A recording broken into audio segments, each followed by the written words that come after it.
criminal justice, healing, education.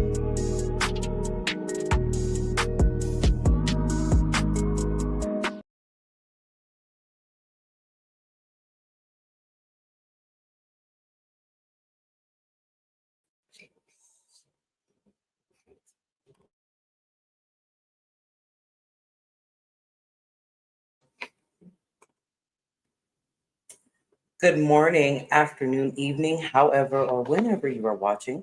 You guys should know me by now, but if you guys don't, I am the lovely host of this podcast we call Morning Mimosas, where we empower the Black and minority communities through wellness, justice, and wisdom. Guys, today's guest is going to be an amazing. I am so honored to have her on the show, and then just to celebrate her most recent achievement is going to be an amazing thing. But before we do that, guys, you guys know how we like to welcome our guests here on Morning Mimosas. We're going to go ahead and welcome Dr. Victoria Oliver in this fashion.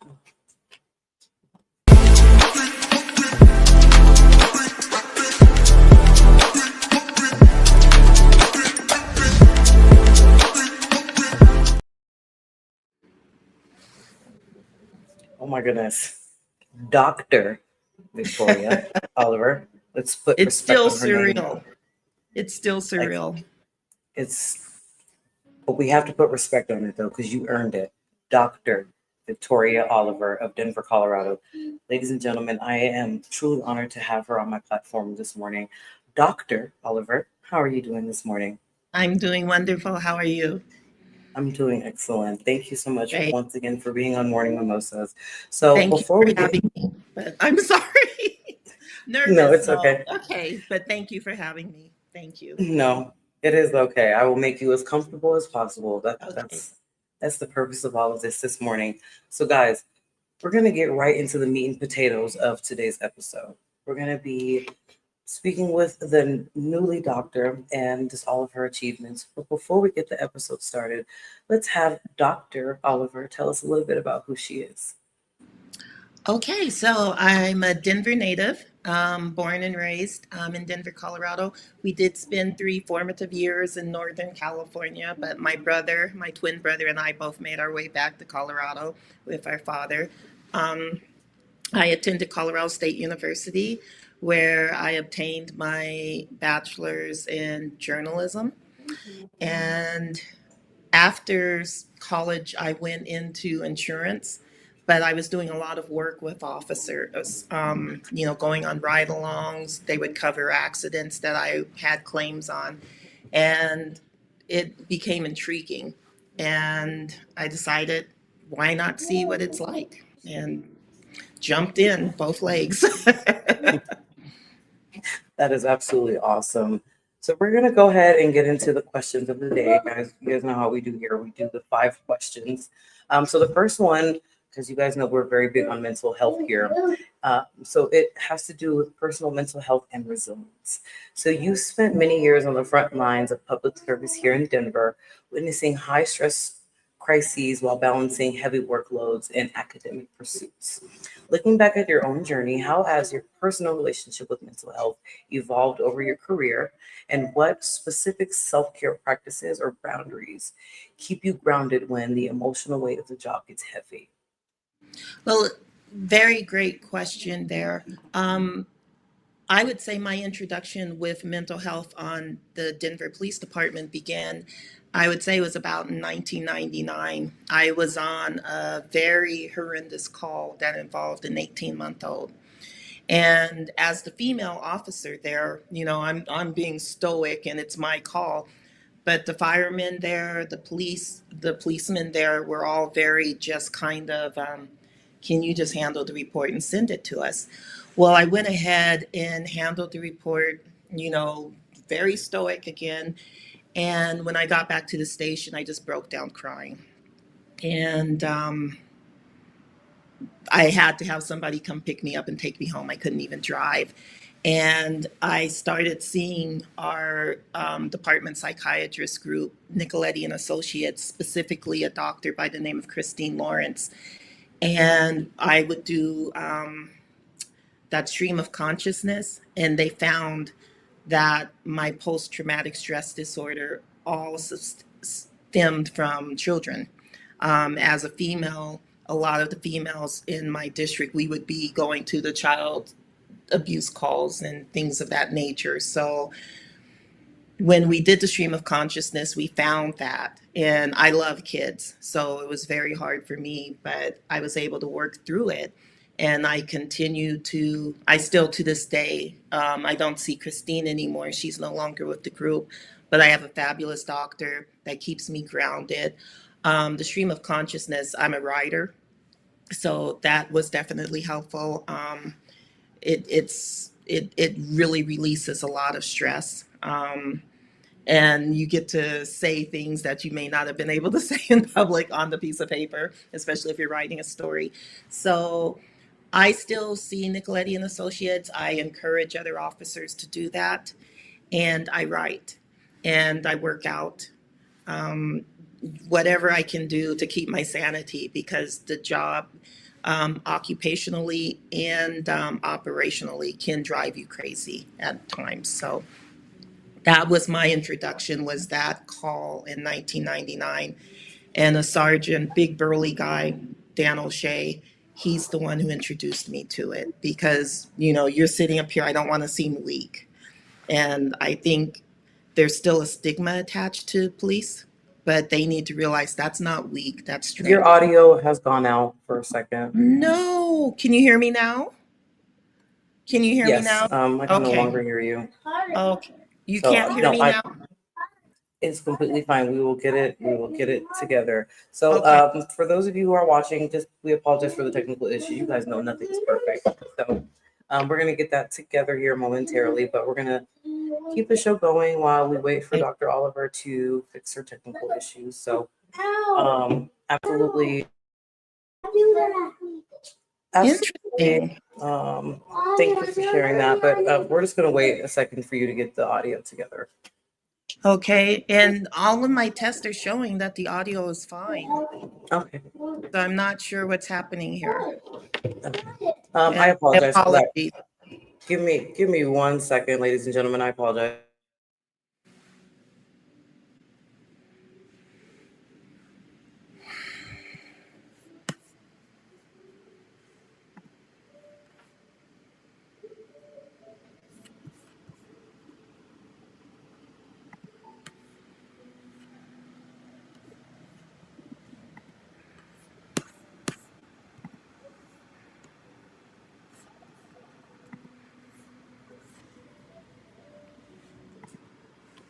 My apologies, guys. You guys know I'm a single mother, so I also have my kids while I do the show. So I apologize if you guys hear them in the background. But Are you hearing me now? Can yes, you hear ma'am. me now? Okay. Yes, ma'am. I Okay. can hear you perfectly. But yes, thank you for answering that first question. We're gonna actually transition into the second question, because you just mentioned writing. So the second question is actually about storytelling and writing as processing tools. So with academic degrees in journalism, creative writing, and criminology, you view law enforcement through a rare lens. How does your background in storytelling shape how you process intense human stories you encounter on the force, and how does writing serve as a therapeutic outlet for you? I think you may have touched on it a little bit, but How the last part, that kind of muffled out the last part. how does writing serve as a therapeutic outlet for you? So again, it it allows me to process whatever may have happened on a given day, whether it's with a sergeant or whether it's with a specific call. And I'm able to write it out, and I write much better than I speak. So it gives me an opportunity to see my thoughts on page, and then I know how to properly respond. Again, it's not always possible to do right in the second when you're handling the situation. But in aftermath, I'm my worst critic. So when I'm able to write that out and read it and say, okay, you didn't do so bad. And in addition to that, as a detective, I did 13 years as a detective, you're presenting a case. You're getting all sides of it, the witness, the suspect, the victim, and you're telling a story, but you're doing it in a more technical way so that it will be available for prosecution. It will help the DA decide to move forward. So you're constantly telling a story. If you're talking to somebody who's having a tough day, you're talking to them and you're relating to them and you're sharing parts of yourself with them just to make the call a little bit easier and to let them know that you empathize with them. You completely understand what they're going through. So storytelling is just, I don't think people realize how important it is throughout our day-to-day lives, but that's how it's important to me, and that's how I incorporate it. I've incorporated it in my investigations. I've incorporated it in my community engagement, discussions with stakeholders. We're telling a story all the time. Thank you so much for that. So the next question has to do with leadership, supervision, and officer wellness. In your supervision and leadership roles, you you're looking after the well-being of fellow officers.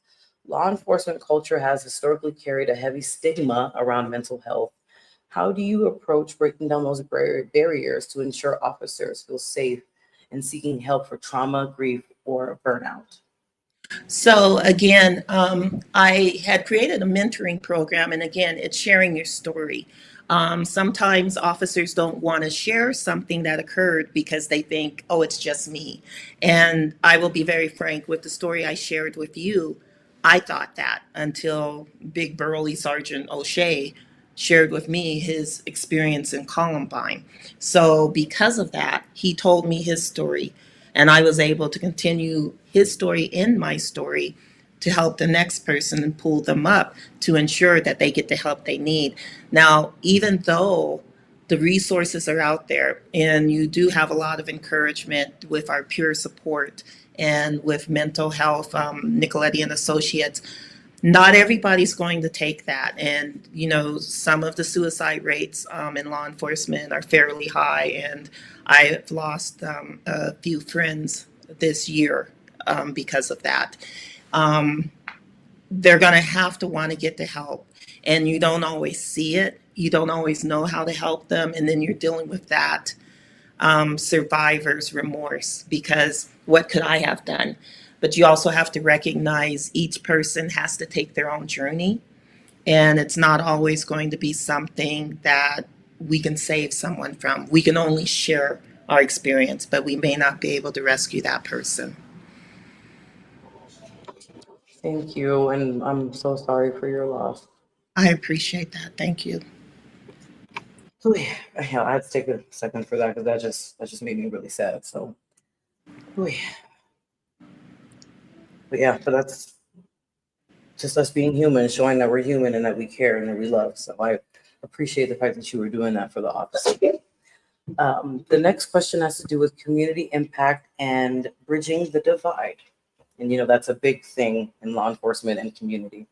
Community engagement and detective work both heavily rely on trust, but they Yes. both require different emotional set of skills.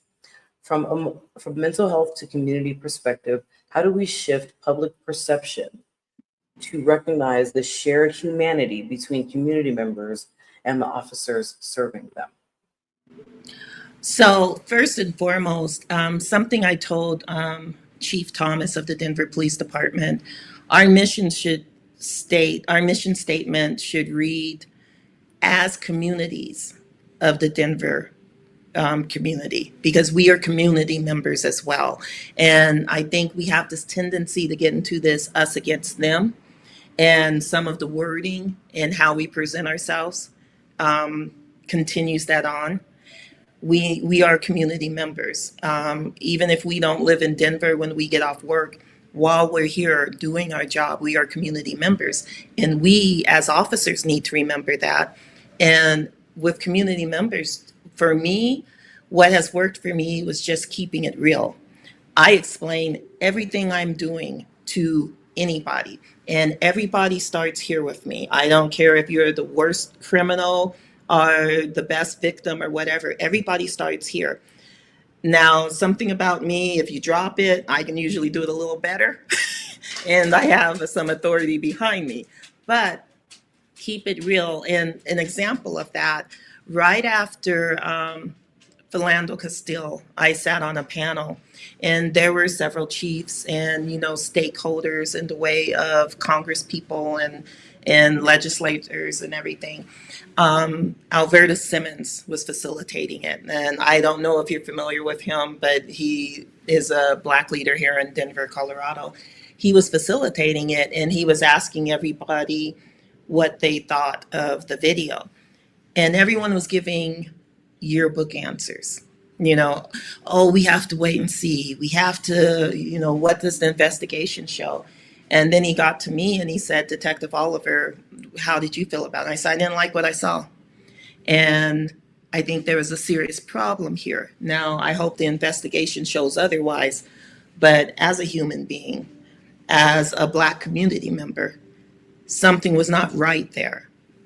And it was interesting because, as I stated, if I recall, even Wellington Webb was there, former mayor.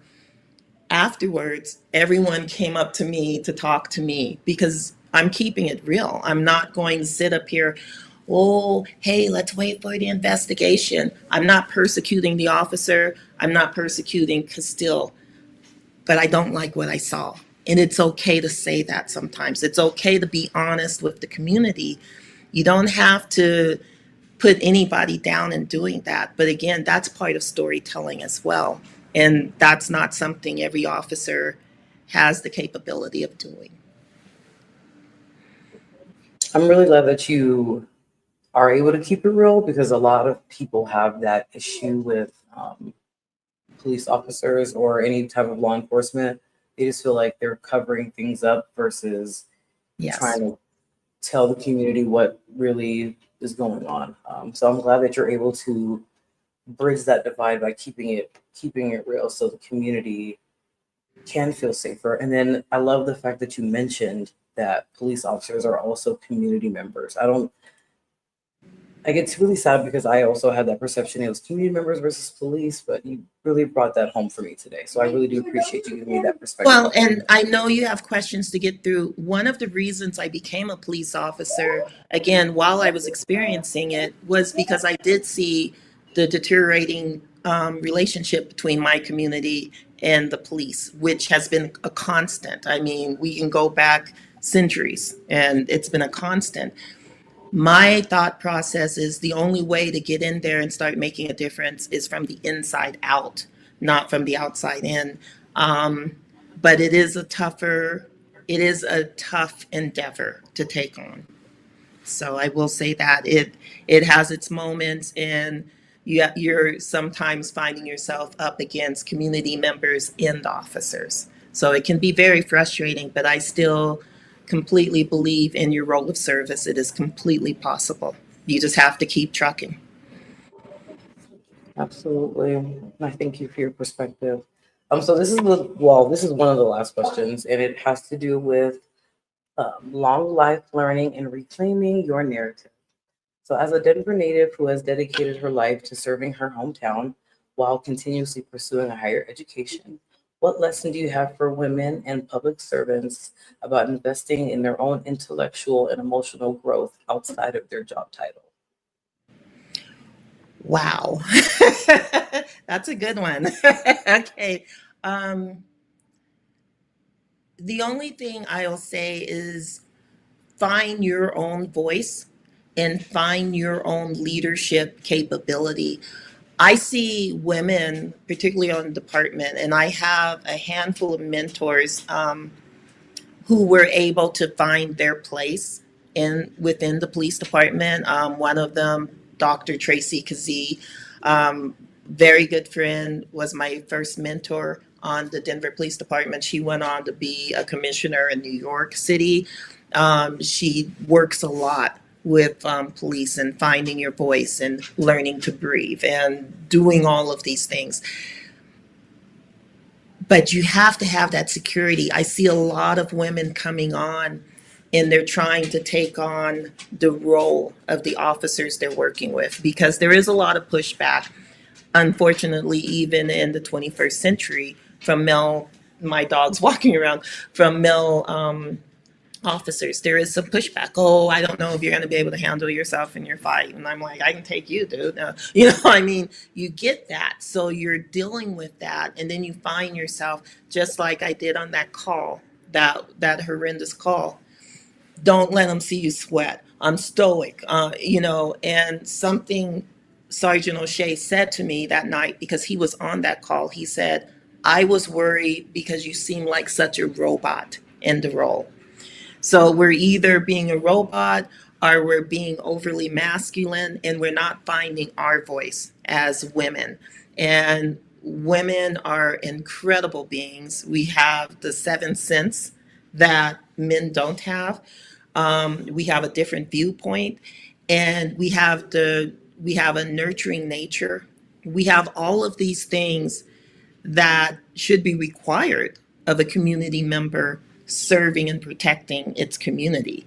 So that's all I would say to women. Find your own voice. Don't get caught up in the nonsense. This isn't for the missus degree. This isn't, oh, I want these guys to like me, so I'm going to do this. When you come on the police department, they give you the men, two basic categories. You're either very easy or you're gay. And that's what I would hear for my almost 30 years. And you're just sitting here going, whatever. And later it progressed to the angry, the angry black woman. But, people have to find titles to justify what they're doing and to feel better about what they're doing, as opposed to maybe I can learn something from this person. So that's what I would tell women. Stay true to yourself.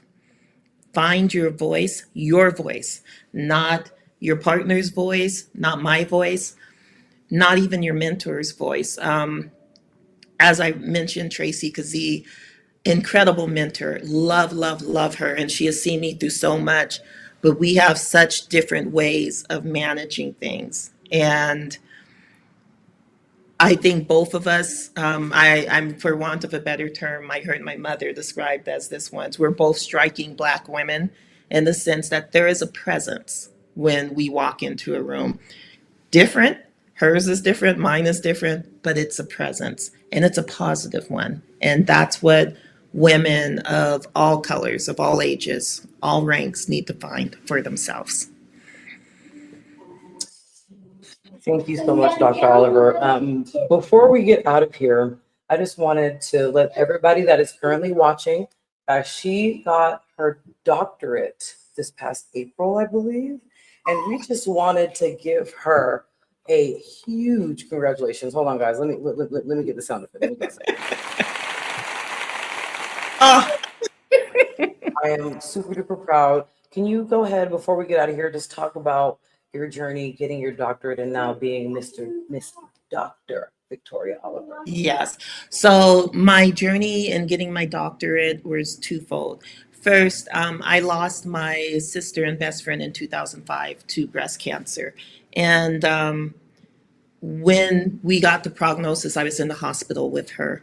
And she said, Vic, I wanted to get my master's. I wanted to get this. I wanted to get my doctor.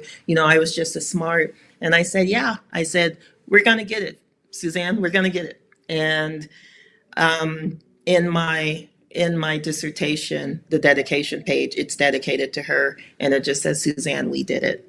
The other part of it was I went through a personal transition on the department in which I was demoted from detective. And I was trying to find my worth as well. And even though I was demoted, I had started teaching at Community College of Denver, Intro to Criminal Justice. And working with the kids, I just said, wow, this is incredible. This is something I want to go back to school. And I promised Suzanne I would anyway. So that's what I did. And that was my journey to getting my PhD. A negative transition within the Denver Police Department, and a promise I made to my sister, who definitely is sending me kudos from above. So That is absolutely beautiful, guys. Once again, I just want to congratulate her on everything that she has achieved. Like, guys, this episode has been absolutely amazing, guys. I apologize for the technical issues. I apologize for if you guys heard my children in the background. You guys know I try to keep my show as professional as possible, but nothing's perfect. So, sometimes My it's not dog's one- nudging me underneath the table. So I'm like, okay. Life. Yes, life. Guys, once again, super special thanks to Dr. Victoria Oliver for being on the show today. Her and I, we're going to get out of here. We have a busy day. It's the first of the month, Yes. like Bone Thugs would have said. So we're going to go ahead and get on out of here. As Thank guys you for know, having me. Thank you so much. This is a wonderful show, and just thank you. I am honored to be here. thank you, Dr. Oliver. And I'm honored to be connected to you now. So All right. absolutely grateful. Guys, this is Morning Mimosas, where we empower the Black and minority communities through wellness, justice, and wisdom. We will see you guys later. Ta-ta. Thank you. You're welcome.